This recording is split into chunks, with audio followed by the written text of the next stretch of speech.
Hurry, quick, subscribe before nothing happens. Welcome back to the Millionaire, your go-to spot for anything finance related. From how-tos and top 10s to Reddit threads, we've got all your favorite content. If you like the video, be sure to like it and subscribe to stay up to date. I used to clone rare Pokemon like Mew on the Gameboy game and sell them to other people. I just ripped the transfer cable out while transferring the Pokemon at the right time, and we both could keep it. But that'd make them not so rare? What's the point? Edit, apparently money. But what's the point in buying them? Money, did you read the post? I could read the post to him. For money, I remember that. They always said it was risks since you could corrupt your game. But then I'm pretty sure it happened to me. So many memories of those games. Good times, except for that one. When I was a kid, a neighbor paid me to be a live scarecrow in his garden. My job was to chase the birds and other animals away that might otherwise destroy his garden when he wasn't home to guard it. Note, netting helps keep birds away, but it doesn't keep animals like deer, rabbits, woodchucks, etc. from invading the garden. OMG, until I read the last part of the second sentence, I thought that you had a creepy neighbor who literally had you standing in his yard like a scarecrow.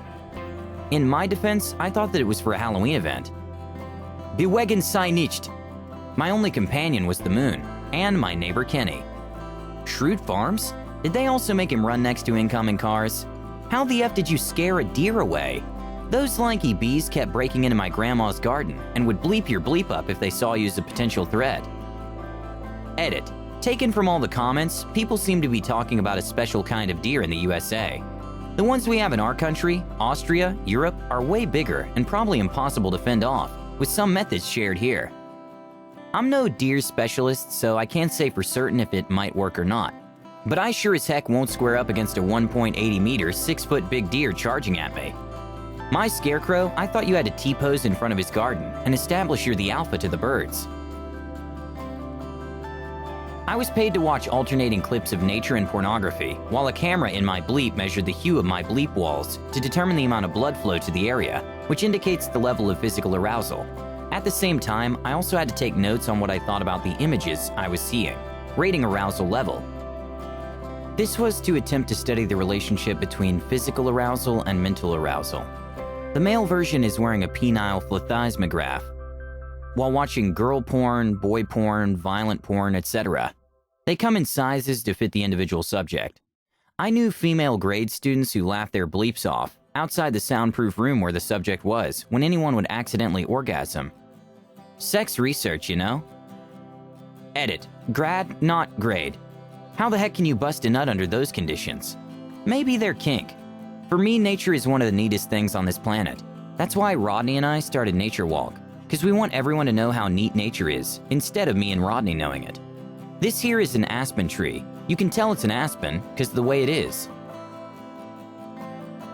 Not like that weird, but when I was 6 or 7, I used to pluck my parents' gray hairs for 10 cents per strand.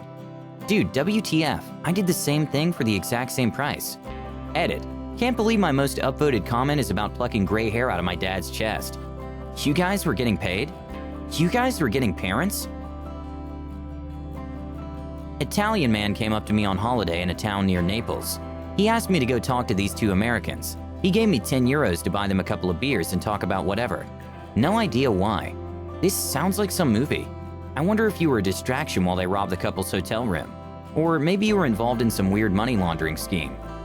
Ah, yes, those highly illegal 10-euro transaction money laundering schemes.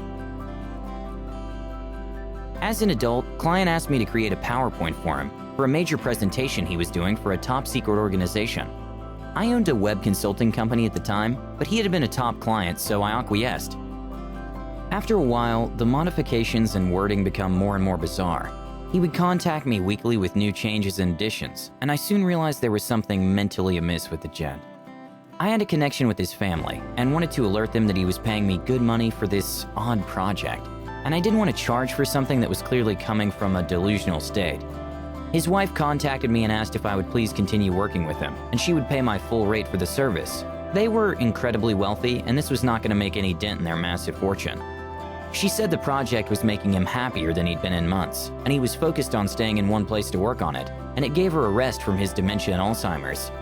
I figured out a way to keep working with him. Still didn't charge my full rate, but learned a lot about maintaining a positive relationship with an older person who is losing their cognitive functions, which prepared me well for now, as my father is heading in that direction. I'm so sorry about your father. Remember, don't argue, redirect. Best advice ever, really, because you'll never win those arguments. Thank you. With my dad, every answer I give him is yes and, to deflect or distract from the odd statements. It's been a calm and peaceful dementia, fortunately. Babysat a rock star before a gig that he would stay put and not go off into the local area, which he didn't know, looking for drugs. We talked about TV and films. Jonah Hill, is that you? It's called a Jeffrey. Oh, I so want to know. Fat Mike. I listened to hours upon hours of people telling me that they were smarter than me, yelling at me and threatening to kill me. Totally worth it for that $7.25 an hour. I've worked retail and I've worked as law enforcement. The number of people that threatened to rape, murder, and torch me or my family after telling them they were arrested on felony charges with the normal stipulations that come with that. The number of people that threatened to rape, murder, and torch me or my family after telling them I didn't have the shoe they were looking for. 15 plus weekly for 2 years. There's an obvious reason for that. And it isn't just that people are D-heads, which they are. Because threatening a cop might get you a more severe sentence, while the retail guy can't do a thing about it. Let me guess, retail? Call center?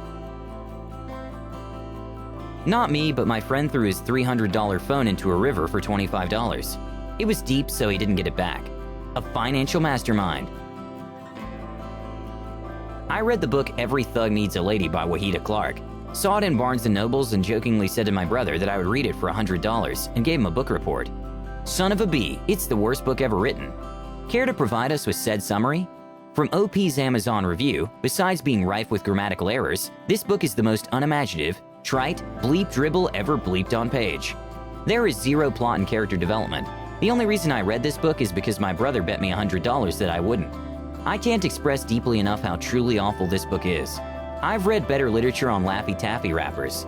If I run out of toilet paper at my house, I'll use the pages of this book to wipe the bleep off my bleep. Do not read this book.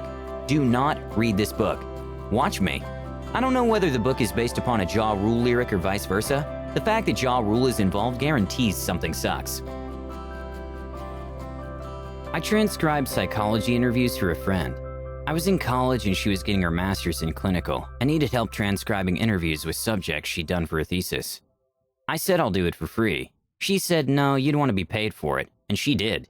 She obfuscated the subject information and just gave me the dictatape. At the end of it, I am happy she paid me. That was nice of her to insist.